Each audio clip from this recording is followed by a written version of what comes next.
4 PM news network में दोस्तों आपका स्वागत है। मैं हूं आपके साथ राशिद ज़हीर। राहुल गांधी को जेल भेजने की तैयारी हो चुकी है। ये मेरा कहना नहीं है, मैंने एक रिपोर्ट बनाई सोनिया गांधी के मद्देनज़र। एक बीजेपी के पत्रकार जो उसकी बड़ी जड़ें हैं भारतीय जनता पार्टी के आला कमान के बीच में वो रहा है, उसके बयान के मुताबिक आपको मैं ये बात बता रहा हूँ। नेशनल हेराल्ड को लेकर के अब उसको जेल में डालने की तैयारी की जा रही है। उस पत्रकार का दावा ये है।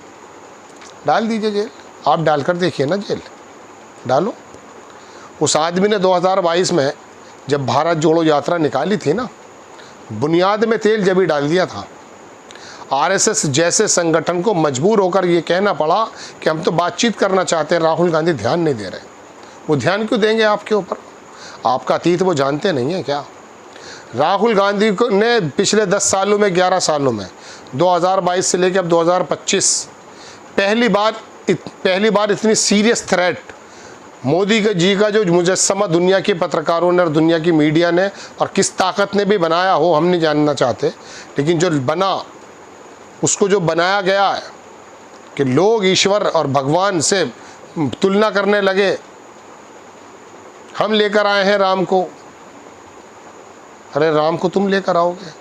तो ऐसा एक पर्सनैलिटी का फोबिया बना दिया जाता है। होता है ये हमारे भारत के अंदर। मैं आपको बात तो वही बताऊंगा राहुल गांधी की, उस पत्रकार ने क्या कहा, लेकिन मैं बताना चाहता हूं कि अमिताभ बच्चन जब आए तो ऐसा वो चढ़ा पूरे हिंदुस्तान के ऊपर। ये जो मांग है ना, मांग बीच में से निकालने लगा था हर एक आदमी, रक्शे वाले से लेके संतरी से लेके मंत्री तक। अमिताभ बच्चन का ऐसा फोबिया आया। उसके बाद सलमान खान आया तो उसने सारी के सारे बाल इधर लिया है। पूरा हिंदुस्तान ऐसे हो गया। साउथ में चले जाओ, एक्ट्रेस के मंदिर बना डाले साहब। मैं भोलापन मानता हूं अपने भारतीयों का, लेकिन यहां पर तो नेता को एक धार्मिक रूप में दिखाया गया। जब वो आया है धर्म का चोला पहन करके और पूरी दुनिया के अंदर एक विशेष वर्ग का वर्णन करते हुए ये बताया गया कि अगर मुझे नहीं चुना तो आपके घरों में घुस जाएंगे। ये उन्हें 600 साल में तो घुसे नहीं थे भाई। और वैसे भी ये विशेष वर्ग का समुदाय जो कन्वर्टेड है आप में से ही है, एक ज़माने से रह रहा है, लेकिन डर दिखाया गया ISIS का और हीरो बन गया यहाँ।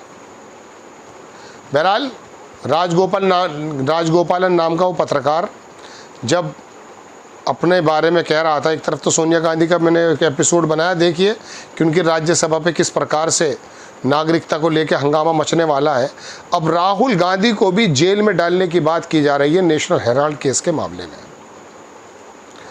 और उसका कहना यह था कि SIR से बौखला गई है, ये लेकर क्यों आए? चूँकि इनके पे गिरफ्तारी का वो चल रहा था इसलिए लेकर आए हैं ये। अब वैसे तो कुछ साबित हो नहीं पाया, और जितने साबित हुए हैं वो विपक्षी लोगों पे हुए हैं, ये भी हम मानते हैं। साबित इन द सेंस आरोप लगे हैं। ED और ये दुनिया भर की CBI और ये जो जितने भी तंत्र हैं जो इस वक्त अमित शाह जी के हाथों में बताए जाते हैं, महाराष्ट्र की सरकार ऐसे गिरा दी गई, कोई यू कांट इमेजिन कि Shivsena could be break, but हो चुकी वो। क्या ज़बरदस्त काम कि शिवसेना को महाराष्ट्र के अंदर ब्रेक करके डाल दिया। राहुल नार्वेकर से लेकर सुप्रीम कोर्ट ने भी बहुत जल्दी, सरकार आ गई, दोबारा चुनाव आ गए, लेकिन वहाँ के फैसले नहीं आए। राज्यपाल क्या क्या कर रहा था आपने सबने देखा है। खैर वो तो एक अलग बात है। तो दोस्तों बात यह है कि राहुल गांधी के ये जो वोट चोरी का उन्होंने मुद्दा उठाया है, इसमें जो पर्सनैलिटी दागदार हुई है और बहुत सारी सीटों पर अब दावा ये किया जा रहा है कि बेईमानी के साथ जीती गई हैं। देखिए मैंने भी एक एपिसोड बनाया था हफ्ते भर पहले, 4-6 दिन पहले। मैंने उसमें कहा कि जो मेरा कि भैया ये जो वोट लिस्ट में अनियमितता है, ये मैं मानता नहीं कि बीजेपी ने कराई है या चुनाव आयोग ने की है। मेरा मन नहीं कहता, क्योंकि मैं सरकारी आदमियों के कार्यशैली से वाकिफ़ हूँ। इन्होंने बहुत से लोगों ने, सबको नहीं कहना, हराम की कैसे खाई है। एक आदमी की आँख यहाँ की जगह यहाँ लगी हुई थी। जब कुत्ते का बन सकता है आधार कार्ड और ट्रम्प का बना रहे हो वोटर लिस्ट में कार्ड, तो ये तो कोई बड़ी बात नहीं है, मुझे नहीं लगता। लेकिन हाँ इतना ज़रूर हुआ है या हुआ होगा कि भारतीय जनता पार्टी के लोग बड़ी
जय हिंद।